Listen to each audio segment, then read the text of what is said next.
Diddy really thought his connections could buy him comfort, but Judge Aaron wasn't having it. The courtroom was tense when the ruling came down. No special treatment, no cushy setup, and definitely no Fort Dix. That was the one place Diddy believed could protect him, the one spot he was counting on to serve his sentence in peace. But baby, that dream just got snatched away. See, Diddy's team had asked the court to send him to Fort Dix, a low-security federal facility in New Jersey. It's known for its open dorms, mild environment, and inmate programs that make time feel less like punishment. In other words, it's the club fed of the federal system. But Judge Aaron made it crystal clear Diddy was not going to Fort Dix, period. Now, the prosecution didn't even object to that idea. They actually said they didn't care where he went, but the judge did, and that's what caught everyone off guard. It's not every day you see a judge personally stepping in to deny a facility request, especially when the feds don't have an issue with it. Judge Aaron saw something that made him say, nah, this ain't it. Maybe it was Diddy's pattern of trying to manipulate every situation to his favor. Maybe it was his reputation for pulling strings behind the scenes. Whatever it was, the judge wasn't letting him slide into comfort. Word is, Diddy had people lined up at Fort Dix, connections who could guarantee his safety and make sure life inside wasn't too rough. But that's exactly what the judge wanted to avoid. The man literally said, you got until October 10th to pick another place, but Fort Dix was off the table. That's the same as saying, find somewhere else to hide because your favorite spot's locked. For someone who's been in control his whole life, that's a hard pill to swallow. Diddy built an empire on power and access. Now he's learning that those same rules don't apply once you're wearing orange. And let's be honest, this wasn't about being near family. Diddy told the court he wanted to be close to his loved ones, but come on, most of his family is in Florida. His mom, his kids, his life, none of that is based in New York. The man was angling for a setup, plain and simple. Fort Dix is 90 minutes from Manhattan, meaning visitors could easily come through, and more importantly, he'd be in familiar territory. People say he still has deep ties in the tri-state area, people who could make things smooth. But if Judge Aaron noticed that too, it explains the decision. Because sending a man like Diddy to a jail full of his own connections, that's like locking the wolf in the henhouse and letting him choose the door code. So now, instead of a peaceful open campus, he's facing the real thing, a New York area facility known for tighter restrictions, higher tension, and way fewer privileges. In Fort Dix, inmates live in open dorms, walk around freely, and work light jobs. In New York, it's a different story. More cells, less movement, and more people with nothing to lose. You don't just do time there, you survive it. And while Diddy may have thought his fame would protect him, inside those walls, celebrity doesn't buy respect. It buys attention, and not the good kind. It's funny when you think about it. Diddy spent decades controlling every narrative about himself. Now the story's writing itself, and he's not holding the pen. The same charm that once got him past scandals and lawsuits isn't getting him past Judge Aaron. The man saw straight through the act, the pleading, the promises, the crocodile tears, and said no. That single word stripped Diddy of the illusion that his power still mattered. And if the rumors are true, he's already feeling the heat behind bars, realizing that for once, money can't buy safety and fame can't buy peace. Inside the walls of a New York detention center, reality hits different. Gone are the luxuries, the tailored suits, and the entourage that used to surround Diddy everywhere he went.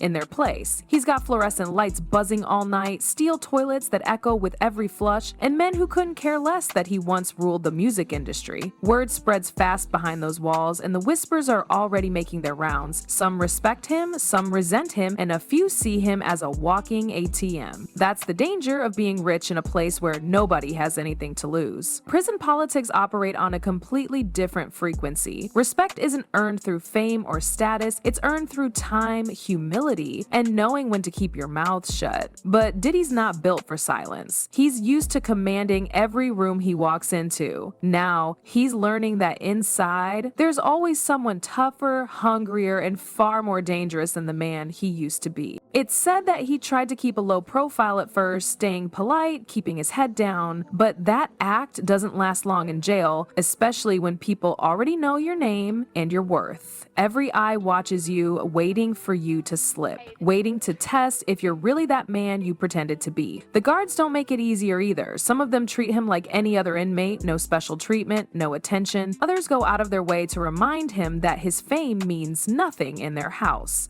That's the twisted balance. Too much recognition paints a target on your back, too little makes you feel invisible. And Diddy, a man who's lived off attention his whole life, is now being forced into anonymity. He eats the same food as everyone else, sleeps on the same thin mattress, hears the same echoing doors slam shut. Every sound, every shadow, every stare becomes a reminder that his old world is gone. The irony is, this whole mess could have been avoided if he just accepted what was coming. People who knew him say he was confident, almost smug, believing that his lawyers, his influence, and his reputation would somehow bend the system in his favor. But the system doesn't bend for men like him anymore. His past caught up and now it's collecting. Some say he's terrified, not of the violence, but of being forgotten. That's the cruel part about fame. When you fall, the same crowd that once cheered for you suddenly turns the other way. Meanwhile, out in the free world, the conversations haven't stopped. People are dissecting every detail of his sentence, from the judge's tone to the prison he's heading to. Some say this is karma finally cashing in. Others say he's being made an example. But what's undeniable is that the illusion of untouchability surrounding Diddy has shattered. The man who once bragged about having every connection now sits in a cell where the only thing that matters is survival. And those connections he thought would guarantee his safety? They don't seem so reliable now. Reports have floated around about tension brewing inside. Rumors of inmates who don't see him as a celebrity, but as a payday. A few might show loyalty, but loyalty in jail isn't free. It's rented, and it expires the moment the money dries up. That's what keeps Diddy up at night more than the noise or the cold air. It's the thought that he might have finally run out of control, that he's trapped in a place where manipulation doesn't work, and no one cares who he was before those bars close. When Judge Aaron handed down his final ruling, he didn't just deny a request. He made a statement. No more favoritism, no more backroom deals, no more bending rules for a man who spent his life bending others. In that moment, the courtroom became a mirror reflecting everything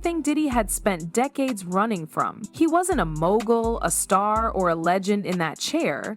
He was an inmate, stripped to the core, and the world was watching him fall from a height no one thought he'd ever lose. Behind closed doors, the decision sent shockwaves through Diddy's circle. His legal team scrambled, trying to figure out the next move. They whispered about appeals, possible transfers, and letters of recommendation that might soften the blow, but deep down, they knew it was over. Fort Dix was gone, and with it the last shred of comfort Diddy hoped to hold on to. His empire had been built on power and persuasion, but neither could sway Judge Aaron. The man saw through every tear-stained plea, every carefully rehearsed apology. It was justice in its rarest form, unmoved by fame, untouched by fear. The irony cuts deep. For years, Diddy crafted an image of control. Every performance, every interview, every headline was carefully orchestrated. But now the mask has cracked. Inmates and guards alike talk about how quiet he's become, how he avoids eye contact, how he no longer carries that spark of arrogance. Maybe he finally understands that this isn't just punishment, it's consequence. The walls don't care about your brand, the steel bars don't open for status. Every time those doors lock, they echo a truth he can't escape. The game he played for decades finally played him back. On the outside, the internet remains divided. Some call it justice long overdue. Others call it a tragedy of wasted potential. But most just watch in disbelief, scrolling through clips and memes trying to reconcile the confident Diddy they knew with the man who now stares blankly through glass during visitation.